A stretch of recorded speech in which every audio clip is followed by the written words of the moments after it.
You. The biggest threats don't wear enemy uniforms. They wear smiles, share meals, and speak your language. They don't arrive with warning sirens or flashing red lights. They arrive quietly, blending in you, earning your trust, sitting across the dinner table, cheering when you win, hugging you when you break. They learn your patterns, your fears, your insecurities, and then they use them like ammunition. You, not for your defense, but for their control. These aren't enemies from the outside. They're infiltrators. Familiar faces with hidden motives. People who play the long game of proximity while silently disarming your intuition. You expect enemies to come at you with aggression, but real danger often comes disguised in affection. You. That's what makes it so hard to spot. You don't question the hand that reaches out if it's held you before. You don't suspect the voice that comforts you if it's shared laughs and secrets. You. That's why betrayal cuts deeper than any wound from the outside. It comes from people you let in. People you trusted with your vulnerability. You. People who sat beside you during your storms and then used your storms to write your downfall. They speak your language, not just the words, but the emotional code. You. They know how to sound supportive while planting seeds of doubt. They say, "I'm proud of you," with a tone that makes you second guess whether you deserve it. They mask criticism as advice. You. Jealousy as concern, manipulation as love. And because they've earned your trust, you don't see the damage until it's already embedded in your spirit. You start dimming your light so they feel brighter. You silence your wins so they feel comfortable. You walk on eggshells in your own story. They aren't always malicious in the obvious sense. You. Some of them genuinely believe they love you, but love without respect, without boundaries, without the ability to let you evolve is not love at all. It's possession. You. It's fear of losing the version of you they could control. And so they hold on by wounding you subtly, one cut at a time. They undermine your confidence in ways no outsider ever could because they've been granted access to your most sacred spaces. They know what words will shake you. They know how to apologize just enough to reset your guard. And they know exactly how far they can go before you'll finally push back. But the signs are there. You feel them before you understand them. You feel the tension after a conversation that should have lifted you. You feel the confusion when someone's support leaves you drained. You feel the guilt when you set a boundary that shouldn't need defending. You feel the weight of their expectations pressing against your wings when you're trying to take off. And deep down, a part of you knows. A part of you senses that this isn't alignment. It's entrapment disguised as connection. You don't need to wait for an explosion to validate your discomfort. The absence of chaos doesn't mean the presence of peace. Some of the most dangerous dynamics are the quietest ones, the ones where you question yourself more than the other person. The ones where your silence becomes your shield because speaking up feels like betrayal even when you're the one being betrayed. But clarity comes with distance. When you step back, even slightly, you start to see the patterns. You start to recognize the imbalance, the dependency, the control disguised as care. And once you see it, you can't unsee it. That's the truth about the real enemies. They rarely wear the face of someone you expect. They rarely announce themselves. They come close. They come kind, and they come with just enough truth to confuse your perception. But your spirit knows, your gut knows. And when you stop making excuses, stop overriding your instincts, and stop measuring loyalty by history instead of behavior, you start taking your power back. You start guarding your peace with the seriousness it deserves because the battlefield isn't always external. Sometimes it's the living room. Sometimes it's the lifelong friendship. Sometimes it's the relative who claims to love you but consistently makes you feel small. Trust is earned by loyalty under pressure, not shared holidays or bloodlines. It doesn't come from birthday parties, reunions, or smiling family photos. It's built in the trenches during the moments when everything is falling apart and you find out who shows up with armor and who disappears with excuses. Loyalty isn't about the words someone says when it's easy.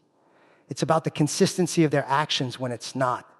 When the storm hits, when the battle intensifies, when you're broken, bleeding and barely standing, that's when loyalty reveals itself. That's when you learn the truth about your circle. Just because someone has your last name doesn't mean they have your back. Just because they were there when you were born doesn't mean they know how to show up now.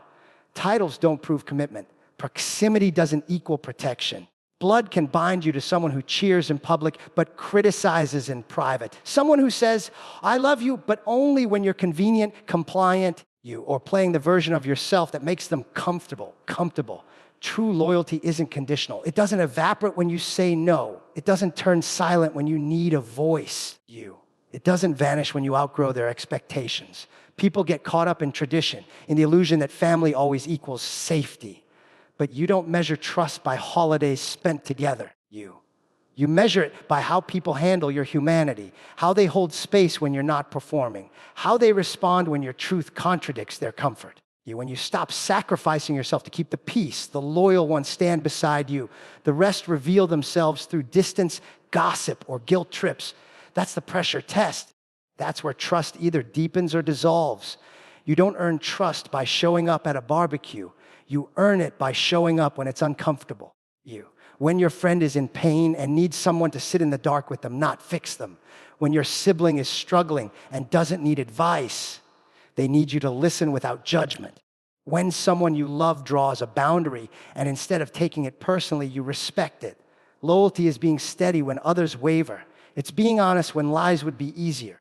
It's standing in the gap when the world walks away. There are people who have never shared your DNA who would take a bullet for you. And there are people who share your DNA who wouldn't lift a finger unless it benefits them. That's not cynicism, it's reality. Trust is a currency earned by behavior, not biology.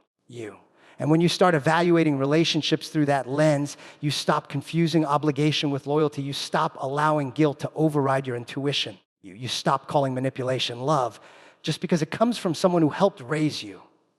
Pressure has a way of clarifying everything. When life gets hard, when you fall apart, when you change, when you rise, watch who adjusts. Watch who celebrates your strength without feeling threatened by it. Watch who supports your growth even when it takes you in a direction they didn't expect. You watch who defends you in rooms you're not in, who tells you the hard truths in private instead of shaming you in public, who stays when there's nothing to gain. Those are the people who've earned your trust, not because they have the right label, but because they've proven their loyalty through fire. Your peace is too valuable to keep giving it to people who haven't passed the test. Your spirit is too sacred to keep inviting in those who vanish when the pressure hits. You owe yourself the clarity of discernment, the courage to define trust by action, not ancestry, the strength to release those who've had every chance to show up and still choose not to. Because at the end of the day, the people you walk with on your hardest paths are the ones who've earned the right to stand with you in your victories. Not because of where they came from, but because of how they showed up when it mattered most. Love is not proven by titles. It's proven by how people respond when you say no. It's not measured by how many years someone has known you. How often they say, I love you, or how loudly they claim to care. Love is revealed in the quiet moments when you draw a boundary, when you protect your peace, when you choose yourself. And someone else has to decide whether they respect that choice or punish you for it. The truth about love shows up when you stop being agreeable, when you stop bending, when you finally say, this doesn't work for me, and you watch how the people around you react. Because the easiest time to love someone is when they're saying yes, when they're compliant, when they're fulfilling expectations, when they're not challenging the system, but when a person you care about says no. They are testing the authenticity of the relationship. Saying no is not rejection, it's expression, it's self-definition. It's someone making it clear where they end and where you begin. And for those who truly love you, that moment becomes sacred. For those who love you genuinely, no doesn't sound like betrayal, it sounds like truth. But for others, no is the moment the mask slips. You start to see who was there to walk with you and who was there to control you. Love that's based on control cannot survive independence. When you stop living according to someone else's script, when you shift the power dynamic, when you claim your own authority over your time, your choices, your energy, that's when real love rises or fake love unravels. You'll see it in the silence. The guilt tripping, the passive aggression, the sudden absence of affection. You'll feel it when your no is met with coldness instead of curiosity, with distance instead of dialogue. That's where love is tested. Not in the good times, not in the highlight reels, not in the holiday photos. Love is tested in the friction, in the tension between two people who care about each other but don't agree and choose respect over resentment. That's the difference. Real love gives space for both connection and autonomy. It allows room for disagreement without it becoming disrespect. It supports your individuality without it being seen as disloyalty. It's easy to claim love when someone is doing what you want. But try saying no to the person who's used to hearing yes. Try setting a limit with the one who benefits from your silence. Try speaking up when your role has always been to keep the peace. Then watch. You watch who listens and tries to understand. Watch who adapts. Watch who stays open. And watch who withdraws their love like a weapon. That's how you know it was never unconditional. That's how you know it was never love. It was convenience wearing the mask of commitment. There are people who will love you only as long as you remain useful to their needs. The moment you become inconvenient, the moment you assert yourself, the moment you grow into a version of you that no longer fits their agenda, they will call you selfish. They will say you've changed. They will turn your boundary into a betrayal and your no into a problem. But that says more about them than it ever will about you, because love isn't real if it depends on you always saying yes. If your agreement is the condition of their affection, then their love was a transaction, not a connection. Real love honors honesty even when it's uncomfortable. It doesn't punish you for protecting your energy. It doesn't weaponize history to guilt you into submission. It doesn't make you feel wrong for doing what's right for your mental and emotional health. Real love can handle your no. It might not agree. It might not like it, but it will never threaten your worth because of it. It will stay. It will communicate. It will seek understanding. And it will never ask you to sacrifice yourself just to keep it around. Your family isn't who shares your past. It's who supports your future. It's easy to get caught in the trap of believing that family is defined by blood, by shared history, by the people who were there at your beginning. We grow up hearing that family means loyalty no matter what, that you stick together through thick and thin, that the people who knew you as a child have a permanent place in your life. But the truth is, the people who walked beside you yesterday don't automatically get a pass to walk beside you tomorrow.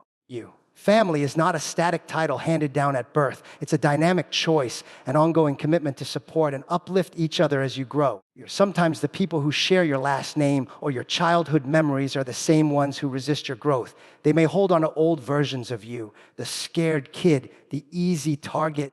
You're the one who never spoke up. And when you start to change, when you begin to set boundaries, pursue your dreams, or rewrite your story, those same people might react with fear, jealousy, or anger. Because supporting your future means letting go of the past as it was and embracing what you are becoming. It means making room for new dreams, new priorities, and sometimes new boundaries that weren't there before. Not everyone who shared your past is ready to support your future, True family is found in those who celebrate your evolution rather than cling to the comfort of who you used to be. They don't ask you to shrink to fit their expectations. They don't make your growth a threat to their sense of control or their version of loyalty. Instead, they show up with open arms for your transformation. They listen when you talk about your goals. They respect when you say no. They stand by you when the path is hard, even if it takes you far from familiar places or comfortable relationships. Family supports your future by believing in the person you are becoming, not just the person you once were. Supporting your future also means understanding that sometimes family will be found outside of your biological relatives. There are people who choose to stand by you, who invest in your growth, who protect your peace, and who cheer for you even when the world doesn't. They become family because they fill the role that was supposed to be held by blood, but wasn't. Sometimes the closest people in your life are the ones who weren't there for the hardest parts, who couldn't hold the space for your dreams, or who didn't respect your boundaries. Family is not about where you come from. It's about where you're going and who is willing to travel with you. The people who truly support your future want to see you rise, even if it means the relationship looks different than it used to. They understand that love is not about possession or obligation, but about freedom and encouragement. They don't resent your success or your independence. They don't try to hold you back with guilt or manipulation. Instead, they act as your allies, your encouragers, your safe harbor in the storms of change. This kind of family chooses to grow with you rather than keep you stuck in yesterday's version of yourself. You recognizing who supports your future means learning to let go of those who don't. It means setting boundaries with people who drain your energy or diminish your worth. you. Even if they are related to you by blood, it means choosing peace over guilt, growth over obligation, and self-love over toxic loyalty. It is not betrayal to protect your future. It is survival. You owe it to yourself to surround yourself with people who lift you higher, not those who keep you tethered to pain, fear, or old narratives.